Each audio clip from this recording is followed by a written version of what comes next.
Kalalal, Wahawadla, Yahweh Basham Yoshai, Basham Kwakudash, double honors to the elders of GMS that rule well, peace and salutations to the brothers and the four corners of this earth, pushing this word in truth and in sincerity. I'm not Zach from Trinidad. It's a video again. Title of the video, keep that conversation. You know, you're going to go down a little bit, you know what I mean? You know me, I always do short videos. If you're an avid viewer, you know my videos are more on the short side, you know.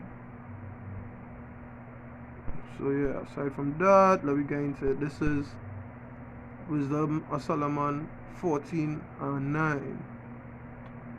That is where I'm going in.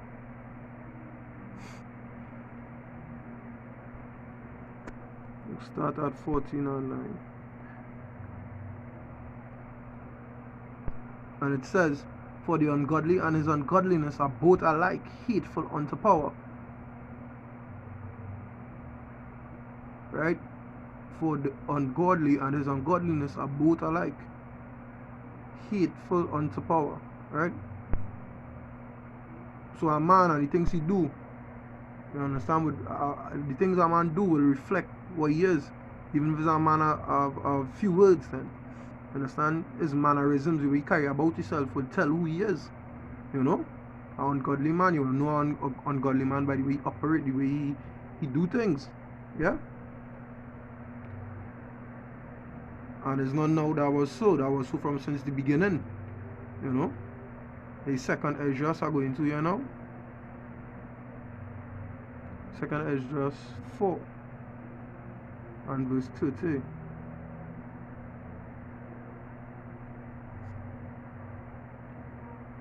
It says, for the grain of evil seed had been sown in the heart of Adam from the beginning, and how much ungodliness hath it brought up unto this time, and how much shall it bring forth until the time of threshing come, until the return of Yahushai. Understand? It's immeasurable. Understand? We know the things that are going to come. Understand? Before the coming of Yahushai. Understand?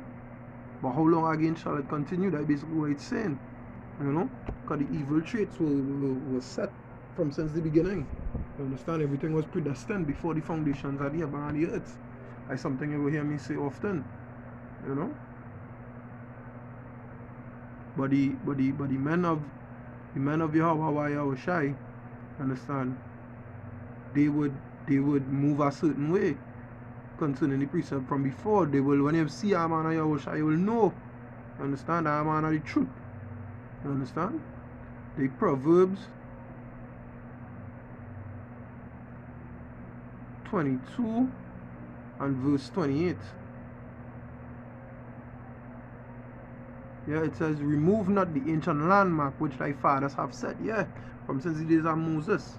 You know, the commandments, these things, how a man's supposed to live, the things he's supposed to put into his body, how we're supposed to deal with people, with villages, even in times of war, how we're supposed to operate. Understand? Remove not that landmark. You understand? Of ancient days, you know, from the old days. Remember the scripture say, most I require that which is past. You know? You say remove not that landmark. That landmark is a sign. And you see a man, you know, not eating pork, eating certain kind of seafood alone. You know, these things, keeping away from certain things. He do, what is the word? He do correlate with certain events and things. You wouldn't see he there, these kind of things, you know. That's how you know a man of Yahushai. Ezekiel chapter 9 and verse 4. It says, and the Most High said unto him, go through the midst of the city, the midst of Jerusalem, and set a mark upon the foreheads of the men that sigh and that cry for all the abomination that be done in the midst thereof. You understand? The men on the highways and byways, set a mark on them. When you see them, you will know them. You see how the fellas operate, the attire, the way they keep themselves, the way they groom themselves. You go, no, hey, he's not no regular man. You know? Understand? These are different kind of people, but these people different. These are different, totally different to what we know. You know, that is what you see when you see a man of the truth. And that is what we're supposed to do. We're supposed to set ourselves apart. We're supposed to be holy. Scripture says, be holy. You understand? The word holy means separate. We're supposed to be separate. We ain't supposed to be like the rest of them. You know, the 1 Peter 2 and verse 9. It says here, but ye are a chosen generation, a royal priesthood, a holy nation, a separate nation, a peculiar people, that ye should show forth the praise of him who had called you out of darkness into his marvelous light. We should show forth his praise. How are we going to do that? Well, we're going to be a physical representation of the laws. You understand this kind of way? A physical representation of the word. We're living in the word. That is what it means. Show forth his praises. You know, I want to go down in our word here, because it says, well, but ye are a chosen generation, a royal priesthood, a holy nation, a peculiar people. Let we go down and see what peculiar mean. Right? We go into it and see what the word peculiar mean, man. Alright, is it here, right? Peculiar, adjective meaning to describe, right? You say peculiar people, so using peculiar to describe the nation of Israel. Here what it say, belonging exclusively to one person, also special or particular, from Old French peculiar, and directly from Latin peculiaris, of one's own property. From peculium, private property. Literally property and cattle in ancient times, the most important form of property. You understand? Cattle, flock. You understand? Basically that's what it's saying. Peculiar. We are separate, we particular, we special. You understand? We personally belong to the Father. You understand? We belong to our Shai. That is what I would say in there. That is what it means. We say our peculiar people. You understand? We are owned by him. Jump high, jump low. We owned by the Most High. You know?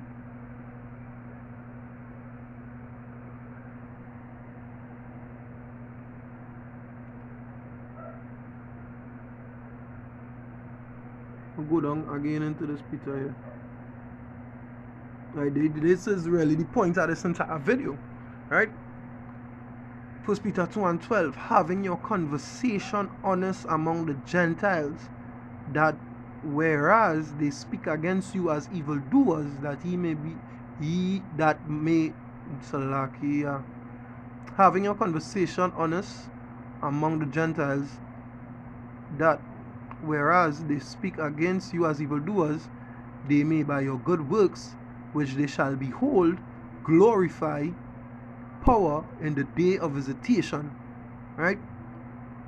I'll read over a certain part carefully again. I'll read over the whole thing carefully. Having your conversation honest among the Gentiles. So what you basically, alright, you know what? Before I go even further, I'm going to go down in it. You understand? Let me go down in it. Having a conversation honest among the Gentiles, right? I'm going to show you something here, because just like that today I in work, and you know, something popped into my head, and into my spirit I should say.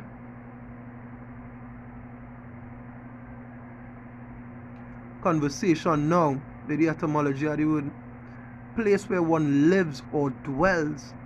Also general course of actions or habits, manner of conducting oneself in the world. You understand? So let me read over that precept again.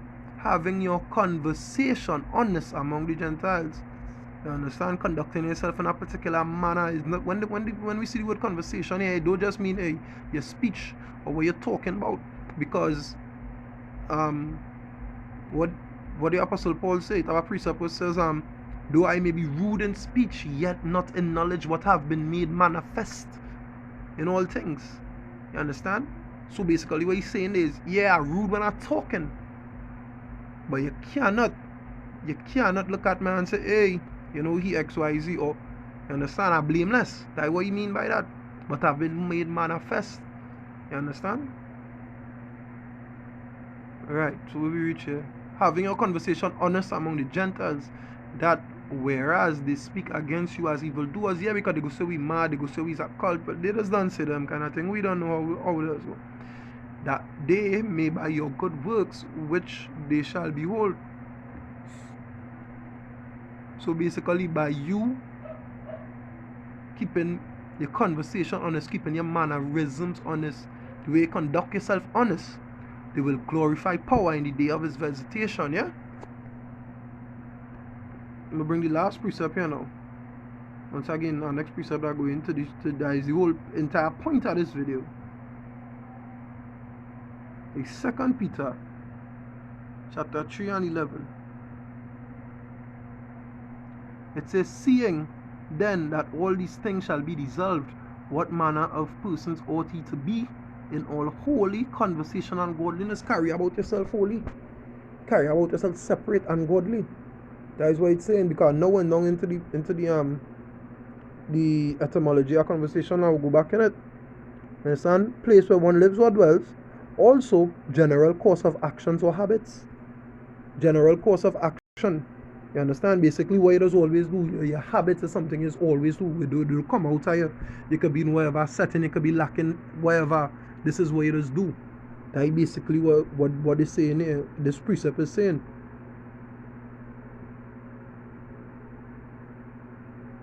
Yeah, so I'll read it over. Seeing then that all these things shall be dissolved, this entire planet will be dissolved, what manner of persons ought ye to be in all holy conduct, basically. You understand? In all holy conduct and godliness. All holy habits and godliness.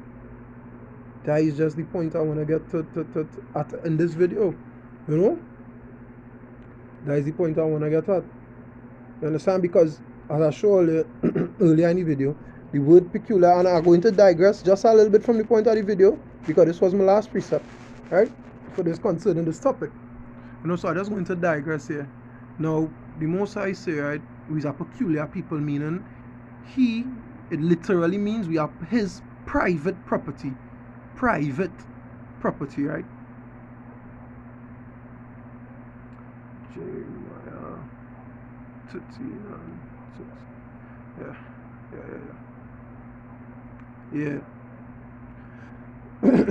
Yeah, so like we are the most high's personal possession, yeah, and the judgment of the Lord is not a light thing. It cannot be measured. You know, we belong to Him. He will do with us what He will. You know, so we are in no position to question Him, right? So I'm gonna just go down in this precept. Jeremiah 13. I will read from 6. And it came to pass after many days that the Most High said unto me, arise, go to Euphrates, and take the girdle from thence which I commanded thee to hide there.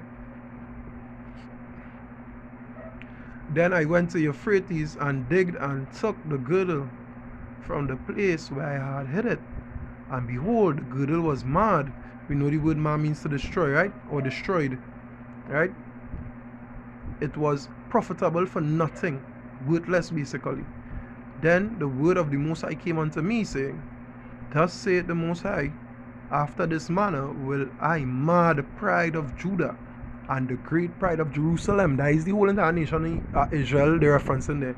Judah, the head tribes, the first 3 tribes, and then the rest of Israel, which is Jerusalem. That is how they word it there, right?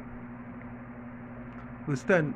The evil people which refuse to hear my words, which walk in the imagination of their heart, and walk after other gods to serve them and to worship them, shall even be as this girdle, which is good for nothing. For as the girdle cleaveth to the loins of man, so have I caused to cleave unto me the whole house of Israel and the whole house of Judah, saith the Most High. Remember the word I went down into peculiar, which means property, private property. Yeah, we as a peculiar nation unto Him. This is what you're referencing here now. Yeah, I caused to cleave unto me the whole house of Israel and the whole house of Judah, saith the Most High, that they might be unto me for a people, and for a name, and for a praise, and for a glory, but they would not hear. You understand? I go end up that precept there. I go stop there. Yeah. So I didn't want to digress, but it was my spirit to bring out that point. You understand? So basically, when we do conduct ourselves or keep a conversation holy, or we manner of conduct holy, or we habits holy, we're going to end up good for nothing, basically, as it's said in verse 10. We're going to be good for nothing, basically. You understand? And that is not a place I think any Hebrew wanna be in, to be honest. So once again, I wanna say, Kalalal Wahawadla Yahweh Basham Shai Basham Kakadash. Double honors to the elders of Gms.S.O.T.E. Peace and salutations to the brothers on the four corners of the earth, pushing this word in truth and in sincerity. Your brother Mazatazak once again, saying Shalom.